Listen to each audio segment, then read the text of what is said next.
Sandy जंगल के बीचों बीच अकेला खड़ा था। शाम ढल चुकी थी और चारों तरफ अंधेरा छा रहा था।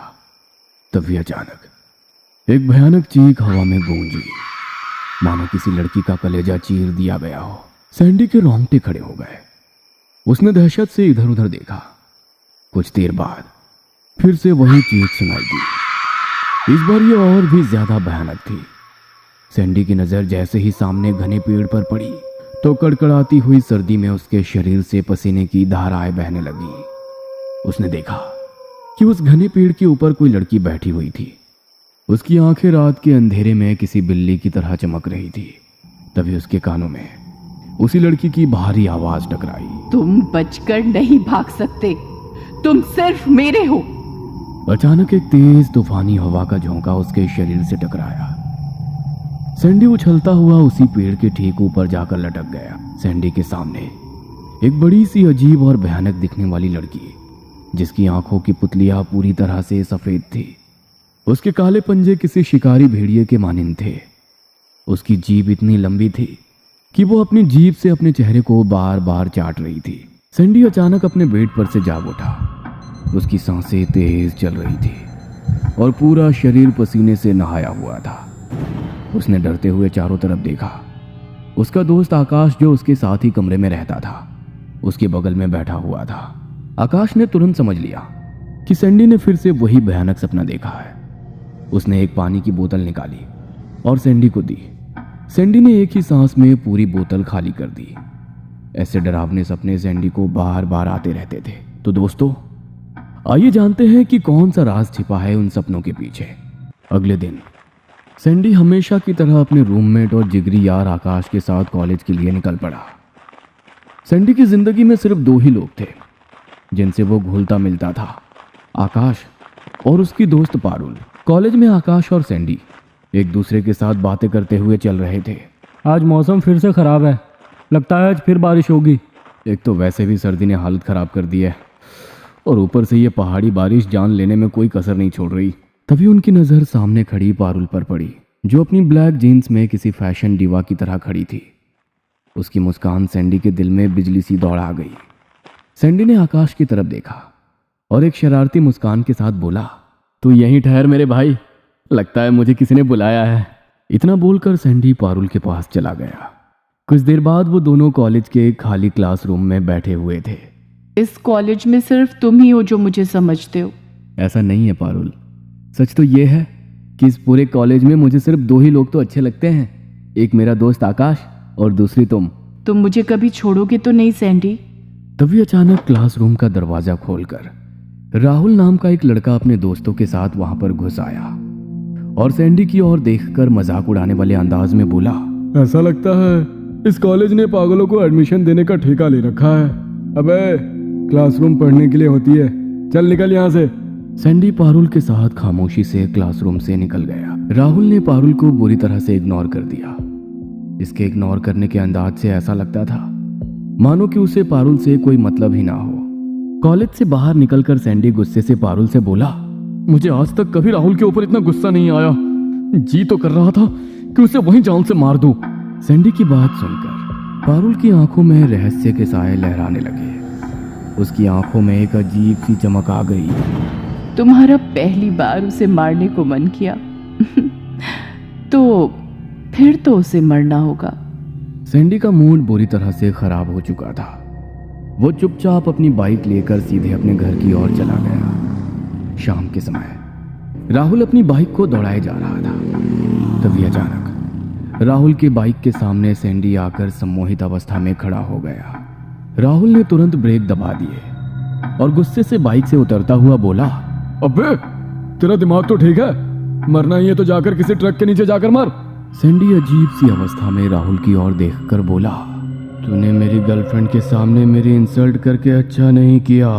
सैंडी की बात सुनकर राहुल के चेहरे पर फिर से मजाक उड़ाने वाली मुस्कान आ गई। अबे कौन सी गर्लफ्रेंड, कैसी गर्लफ्रेंड? सारा कॉलेज जानता है तू पागल है, अकेले अकेले बातें करता है। शायद तुझे अभी तक इस बात का एहसास नहीं हुआ कि तुझे कॉलेज छोड़े हुए एक जमाना हो गया।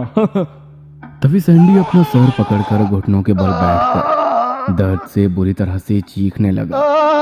अचानक सैंडी के सर से खून का फवारा फूट पड़ा और उसके अंदर से काला धुआं निकलकर राहुल के इर्द गिर्द मंडराने लगा। अगले ही पल उस काले धुएं ने एक बेहद खौफनाक डायन जैसी दिखने वाली लड़की की आकृति धारण कर ली। राहुल की आंखें ये देखकर दहशत से फटी की फटी रह गई। ये क्या बला है? राहुल ने इतना कहा ही था कि तभी उस भयानक बला ने अपने पंजों से राहुल के ऊपर वार कर दिया और उसे हवा में बुरी तरह से उछाल दिया। राहुल हवा में उड़ता हुआ एक पेड़ की नुकीली शाख से जा टकराया। उसकी चीख जंगल में गूंज गई। सैंडी अचानक बेहोश हो गया। अगले ही पल सैंडी की आंख उसके घर के उसके बेडरूम में खुली। सैंडी के सामने आकाश खड़ा हुआ था जो उसे घूरे जा रहा था। क्या हुआ सैंडी? क्या तुमने फिर से कोई भयानक सपना देखा? समझ नहीं आता कि मैंने अभी तक जो देखा उसे सपना कहूं या सत्य कहूं, लेकिन वो जो भी था बहुत वास्तविक लगा।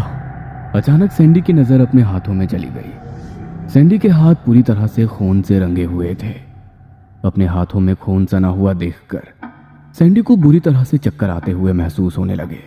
अचानक उसने फिर से अपने आप को बेहोशी की गहराइयों की गर्त में जाता हुआ महसूस किया और वो बेहोश हो गया। कुछ देर बाद सैंडी की आंख उसके बिस्तर पर खुली, मगर उसके दोनों हाथ बंधे हुए थे और सामने खड़ा एक डॉक्टर बड़े ही रहस्यमय अंदाज में सैंडी की ओर घूरे जा रहा था। सैंडी उसकी ओर देखकर चीखता हुआ बोला, मुझे आखिर बांध कर क्यों रखा है डॉक्टर? और कौन हो तुम? कितनी बार तुम्हें बताऊं सैंडी कि मेरा नाम डॉक्टर दिव्यांश है। मेरा दोस्त आकाश कहाँ गया? ये सब क्या हो रहा है? सैंडी, तुम्हारे साथ कोई नहीं रहता। तुम्हें अब समझना होगा कि तुम्हारे दोस्त आकाश को मरे हुए कई वर्ष गुजर गए हैं। हमने तुम्हारा इलाज करने की बहुत कोशिश की, लेकिन सुधार नहीं हो रहा है। क्या कहना चाहते हैं आप? सैंडी, हमने इलाज की हर तरीके अपनाए, तुम्हें खुला छोड़ दिया, यहाँ तक कि तुम्हें कॉलेज भी जाने दिया, लेकिन तुम जहाँ भी जाते हो वहाँ मौत लेकर जाते हो। इसलिए हमने फैसला किया है कि आज से तुम पागल खाने जाओगे। तुम्हारी वजह से तुम्हारे कॉलेज का स्टूडेंट राहुल मारा गया। इतना बोलकर उस डॉक्टर के चेहरे पर भयानक मुस्कान आ गई और देखते ही देखते वो एक सुंदर लड़की के रूप में परिवर्तित हो गया। आखिर मेरे साथ क्या हो रहा है? कौन हो तुम? यक्षिणी। तुम हर बार भूल जाते हो और हर बार मुझे तुम्हें याद दिलाना पड़ता है। अचानक सैंडी की आंखों में फिर से अंधेरा छा गया और उसकी आंखों के सामने कुछ पुराने दृश्य चलने लगे। सैंडी गुस्से से एक जंगल में किताब पकड़े चला जा रहा था कि तभी उसका साथी आकाश उससे बोला, ये पागलपन है सैंडी। उस साधु ने कहा था कि अगर तू यक्षिणी साधना करेगा तो तेरी जिंदगी तबाह हो जाएगी। मैं पारुल से बहुत ज्यादा प्यार करता था। पारुल मुझे इस दुनिया में अकेला छोड़कर कैसे जा सकती है? मैं यक्षिणी साधना करूंगा और पारुल को दोबारा पाऊंगा। तुझे मेरा साथ देना है तो दे, नहीं तो जा। इतना बोलकर सैंडी आंखें बंद करके एक घने पेड़ के नीचे बैठकर किताब में लिखे हुए पुराने मंत्रों को बुदबुदाने लगा। आकाश सुबह से लेकर आधी रात तक सैंडी के सामने बैठा रहा। आधी रात के वक्त अचानक जमीन से एक काला धुआं उठा और उसमें से एक सुंदर लड़की निकलकर सैंडी के सामने आकर खड़ी होती हुई बोली, अपनी आंखें खोलो सैंडी, मैं आ गई। सैंडी तुरंत आंखें खोलकर बोला, यक्षिणी? हाँ, मैं ही यक्षिणी हूँ। बोलो, क्या मांगते हो? मुझे मेरी मरी हुई गर्लफ्रेंड पारुल वापस चाहिए। यक्षिणी किसी को भी कुछ भी मुफ्त में नहीं देती। अगर तुम्हें अपनी गर्लफ्रेंड दोबारा वापस चाहिए तो फिर तुम्हें अपने दोस्त आकाश को मारना होगा। सैंडी ने तुरंत उठकर चाकू उठाकर अपने दोस्त के गले पर वार कर दिया। उसका दोस्त आकाश तड़पते हुए वहीं पर दम तोड़ दिया। अगले ही पल यक्षिणी की जगह उसकी फ्रेंड पारुल खड़ी हुई थी। अचानक सैंडी की आंखों के सामने चल रहे दृश्य समाप्त हो गए। उसने अपनी आंखें जैसे ही खोली तो उसके सामने उसका दोस्त आकाश, उसकी गर्लफ्रेंड पारुल और डॉक्टर दिव्यांश बैठे हुए थे। अचानक वो तीनों वहां से गायब हो गए। सामने फिर से यक्षिणी खड़ी हुई थी। क्या देख रहे हो सैंडी? पारुल, आकाश, डॉक्टर दिव्यांश, ये तीनों मैं ही हूँ। जब तुम्हें दोस्त की जरूरत होती है तो मैं आकाश बन जाती हूँ। जब तुम्हें प्यार की जरूरत होती है तो मैं पारुल बन जाती हूँ। और जब तुम्हें इलाज की जरूरत है तो मैं डॉक्टर दिव्यांश बन जाती हूँ। तुमने मुझे सिद्ध किया था, तब से तुम्हारे जीवन में सिर्फ मैं ही हूँ। मैं रोज तुम्हें अलग अलग रूप में मिलती हूँ और तुम जिसे पसंद नहीं करते मैं उसे मार देती हूँ। तो फिर मेरी जिंदगी के मायने क्या है? जिस किसी इंसान की जिंदगी में यक्षिणी आ जाती है वो सपनों और हकीकत में फर्क भूल जाता है। उसकी जिंदगी में सिर्फ और सिर्फ यक्षिणी ही होती है। अचानक यक्षिणी का चेहरा बेहद खतरनाक हो गया और सैंडी बेहोशी की गहराइयों में समा गया। यक्षिणी ने बिल्कुल सही कहा था। सैंडी उस घर में अकेला था। उसका दोस्त आकाश और उसकी प्रेमिका पारुल तो सालों पहले मर चुके थे।